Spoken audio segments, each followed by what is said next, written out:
অসমীয়া মানুহৰ স্বাভাৱিক প্ৰাকৃতিক বানপানীৰ লগত মোকাবিলা কৰাৰ তেওঁলোকৰ অভিজ্ঞতা আছে, কিন্তু বানৰ পানী এৰি দিয়া যি ৰাক্ষসৰূপী পানী বাগৰি বাগৰি ৰাতিটোৰ ভিতৰতে প্লাবিত কৰে বিস্তীৰ্ণ অঞ্চল, সেই ধৰণৰ বানৰ লগত মোকাবিলা কৰাৰ কোনো অভিজ্ঞতা নথকা ৰাইজে এতিয়া দিক বিদিক হেৰুৱাইছে।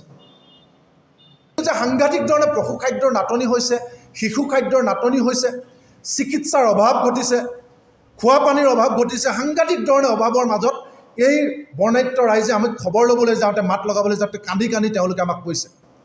এনেকুৱা এটা অভিজ্ঞতা দেৰগাঁও কৰৈগুৰি অঞ্চলত, কৰৈগুৰি গাঁৱত আমি মুখামুখি হ'লোঁ। তাৰ কেইগৰাকীমান ব্যক্তিয়ে, মই এই মুহূৰ্তত নামকেইটা ক'বলৈ বিচৰা নাই, প্ৰয়োজন হ'লে মই পিছত ক'ম, কেইগৰাকীমান ব্যক্তিয়ে আমাক জনালে যে তেওঁলোকে পশু খাদ্য লাভ কৰা নাই, তেওঁলোকে চৰকাৰী ৰিলিফো ঠিকমতে লাভ কৰা নাই, আৰু তেওঁলোকে ঘৰলৈ যাবলৈ এতিয়া ভাড়া নাওলৈ যাব লগা হৈছে। চৰকাৰক আমি তেওঁলোকৰ হৈ ক'ব লাগে যে গোহালিত 3 দিনে গৰুৱে ছাগলী একো খাবলৈ পোৱা নাই, যাবলৈ যাতায়াত নাই, ৰাস্তা মথাউৰি ছিঙি গ'ল, আৰু তেওঁলোক অতি কষ্টৰ মাজত আছে। এই কথাখিনি আমাক চৰকাৰক, প্ৰশাসনক জনাবলৈ ক'লে। আমি বিষণ্ণ মনে দুখ মনে ঘূৰি আহি নাৱেৰে আহি ৰাস্তাত উঠোঁতে দেখিলোঁ দেৰগাঁও ৰাজচক্ৰ বিষয়া মনীষা কলিতা ডাঙৰীয়ানী গাড়ীৰ পৰা নামি আহিছে। আৰু হয়, আমি ৰাইজৰ কথাখিনি শুনি আমি অলপ ক্ষোভত আছিলোঁ। আমি ক্ষোভত বাইদেউ সন্মুখত পাই আমাৰ কথাখিনি ৰাইজে কোৱাৰ ধৰণেৰে আমি ক'বলৈ চেষ্টা কৰিলোঁ। আমাৰ সতীৰ্থসকল আছিলে, ৰাইজ আছিলে, সকলোৰে সন্মুখত মনীষা কলিতা ডাঙৰীয়ানীক, দেৰগাঁও ৰাজচক্ৰৰ চক্ৰ বিষয়া, তেখেতক বাইদেউক আমি ক'লোঁ যে বাইদেউ, বাকী বাৰু ৰাইজৰ খাদ্য অলপ চলপ পৰিছে যদিও ছাফিচিয়েণ্ট নহয়, কিন্তু পশু খাদ্য একেবাৰে কৰৈগুৰি গাঁওখনত পোৱা নাই।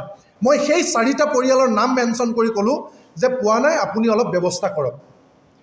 তেখেতে ক'লে যে আমিতো খাদ্য দিছোঁ। মই কৈছোঁ বাইদেউ দিব পাৰে, কিন্তু ডিষ্ট্ৰিবিউশ্যনটো ছিষ্টেমটো ভাল হোৱা নাই।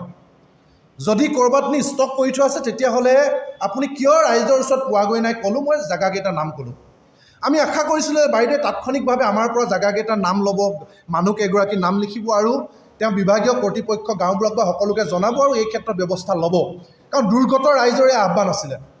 কিন্তু আমাক আশ্চৰ্যজনকভাৱে মনীষা কলিতা ডাঙৰীয়ানীয়ে মই বিদ্যুৎ শইকীয়া, কৃষক মুক্তি সংগ্ৰাম সমিতিৰ সাধাৰণ সম্পাদক, সেই মানুহৰ মনৰ কথাখিনি মোৰ মুখেদি ওলাইছিল। বাইদেৱে মোক ক'লে তুমি কোন?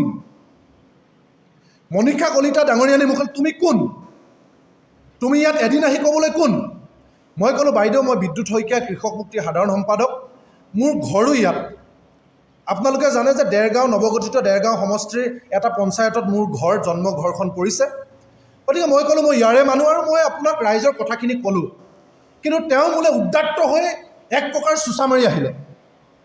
আৰু তেওঁৰ লগত যোৱা গাড়ী ড্ৰাইভাৰ প্ৰশান্ত বৰা বুলি শুনিছোঁ নামটোকে ধৰি তেখেতৰ অফিচ ষ্টাফ, তেওঁৰ লগত যোৱা এখিনি ভেৰণীয়া বাহিনী আমাক খেদা মাৰি আহিলে যে তোমালোক কোন, কিয় তোমালোকে প্ৰশ্ন কৰিবা? আমি আচৰিত হ'লোঁ। আমি যুক্তিৰে কথাখিনি ক'লোঁ যে বাইদেউ, এইটো আমাৰ অধিকাৰ, আমি সংগঠন কৰিছোঁ ৰাইজৰ কণ্ঠ হ'বৰ কাৰণে, কিন্তু আমি এই কথাখিনি কমেই। তেতিয়া তেওঁ সকলোকে মাতি কোন তোমালোক, কিয় মোক এনেকৈ কথা ক'বা বুলি এখিনি মানুহ মাতি দি আমাক অপদস্থ কৰিছে, আমাক সাংঘাতিক ধৰণে অশ্লীল গালি গালাজ কৰিছে, মাৰিবলৈ চোঁচালৈ আহিছে। কিন্তু আমি যুক্তিৰে কথাখিনি অতি বিনম্ৰতাৰে উপস্থাপন কৰি থাকিলোঁ। আৰু কোৱাৰ পাছত আমাক বিভিন্ন ধৰণে অশ্লীল গালি গালাজ, তইকে মনীষা কলিতা ডাঙৰীয়া সম্বোধন, তহঁতক চাই ল'ম, তহঁতি আমাক কাজিয়া লগাবলৈ আহিছ, তহঁতি কোন হয়? আমি বিব্ৰত হ'লোঁ আৰু আচৰিত হৈছোঁ। গোলাঘাট দেৰগাঁৱৰ ৰাইজৰ মনৰ কথাখিনি ক'বলৈ যাওঁতে মোক এনেকৈ অপদস্থ কৰা হৈছে, মোৰ সতীৰ্থসকলক অপদস্থ কৰা হৈছে। গতিকে এই কথাখিনি আমি কোৱাৰ পাছত বিভিন্ন ৰাজনৈতিক দল, বিভিন্ন ধৰণৰ তেওঁ ফোন কৰি মানুহ মাতি, আৰক্ষীক মাতি, আৰক্ষীয়ে আমাক বেয়া ব্যৱহাৰ কৰা নাই, কোনেও আমাক বেয়া ব্যৱহাৰ কৰা নাই। কিন্তু বাইদেউ তেওঁৰ লগত যোৱা এখিনি ভেৰণীয়া বাহিনী, তেখেতৰ ড্ৰাইভাৰ প্ৰশান্ত বৰাই আমাক চোঁচা মাৰি আহিছে। আৰু চিনি নাপাওঁ আমি নাম, কিছুমানে আমাক চোঁচা মাৰি বিভিন্ন ধৰণে আমাক গালি গালাজ কৰিছে। গতিকে মই মুখ্যমন্ত্ৰী ডাঙৰীয়ালৈ এটা আহ্বান জনাব বিচাৰিছোঁ। মুখ্যমন্ত্ৰী ডাঙৰীয়া, আপুনি নিৰ্দেশ দিছে মন্ত্ৰীসকলক দুৰ্গত ৰাইজৰ কাষত থিয় হ'বলৈ, আপুনি কঠোৰ নিৰ্দেশ দিছে আপোনাৰ প্ৰশাসনীয় বিষয়াসকলক দুৰ্গত ৰাইজৰ কাষত থিয় হ'বলৈ, কিন্তু এগৰাকী সাধাৰণ সম্পাদক এটা অসমৰ বৃহৎ জাতীয় কৃষক সংগঠনৰ, গণসংগঠনৰ মোকে যেতিয়া এগৰাকী চাৰ্কুল অফিচাৰে খেদা মাৰি আহে ৰাইজৰ প্ৰশ্ন কৰাৰ কাৰণে, তেতিয়াহ'লে সাধাৰণ ৰাইজে নিজৰ অভাৱ অভিযোগ কোৱাৰ ক'ৰবাত অধিকাৰ পাবনে? মুখ্যমন্ত্ৰী ডাঙৰীয়াক মই এই প্ৰশ্নটো সুধিব বিচাৰিছোঁ, এনেই ৰাইজ মৰিছে ঋষিৰ হাপত, তাতে আকৌ দিছে প্ৰশাসনৰ দাদাগিৰিৰ জৰিয়তে ধানৰ ভাপত।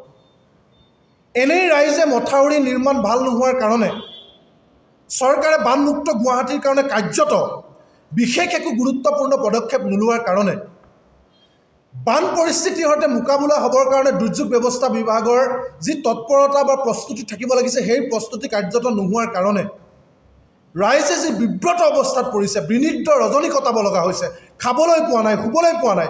তেনে পৰিস্থিতিত মই খুদ ৰাইজৰ মনৰ কথাটো ক'বলৈ যাওঁতে মোক যি দেৰগাঁৱত আজি বাঁহগুৰি অঞ্চলত, কৰৈগুৰি অঞ্চলত যি ব্যৱহাৰ কৰা হ'ল, সকলো ৰাইজে দেখিলে, সংবাদ মাধ্যমে দেখিলে। ইয়াৰ পাছত সাধাৰণ ৰাইজে, বানপীড়িত ৰাইজে নিজৰ অধিকাৰ সাব্যস্ত কৰিব পাৰিবনে? মুখ্যমন্ত্ৰী ডাঙৰীয়া, চৰকাৰৰ বৰমুখীয়াসকল, তেওঁলোকলৈ প্ৰশাসনৰ মুৰব্বীসকল মই আহ্বান জনাইছোঁ। গোলাঘাটৰ আয়ুক্ত মহোদয়লৈ মই আহ্বান জনাইছোঁ যে ডাঙৰীয়া, নিজৰ ইগ' মোক প্ৰশ্ন কৰিব নোৱাৰিবি। এই মানসিকতাৰে যি ধৰণৰ ৰাজত্ব চলাইছে প্ৰশাসনে, চৰকাৰে, এয়া মই বাস্তৱ অভিজ্ঞতা, মই আজি মুখামুখি হোৱা মোৰ অভিজ্ঞতা মোৰ শ্ৰদ্ধাৰ দেৰগাঁৱৰ সাংবাদিক বন্ধুসকলৰ জৰিয়তে ৰাইজলৈ, চৰকাৰলৈ আগবঢ়ালোঁ। বাকী প্ৰশাসন, ৰাইজে আৰু সমগ্ৰ অসমবাসী ৰাইজে গোটেই কথাখিনি শুনিছে। মই ভাবোঁ দ্বিতীয়জন ব্যক্তিৰ ক্ষেত্ৰত যাতে এনেকুৱা একো কৰা নহয়, দুৰ্গত ৰাইজক যাতে ৰঙা চকু দেখুওৱা নহয়, দুৰ্গত ৰাইজৰ অভাৱ অভিযোগ এই জটিল সময়খিনিত আমি দায়িত্ব পালন কৰিবলৈ যাওঁতে এগৰাকী সমাজ সচেতক হিচাপে, এগৰাকী সংগঠক হিচাপে ৰাইজৰ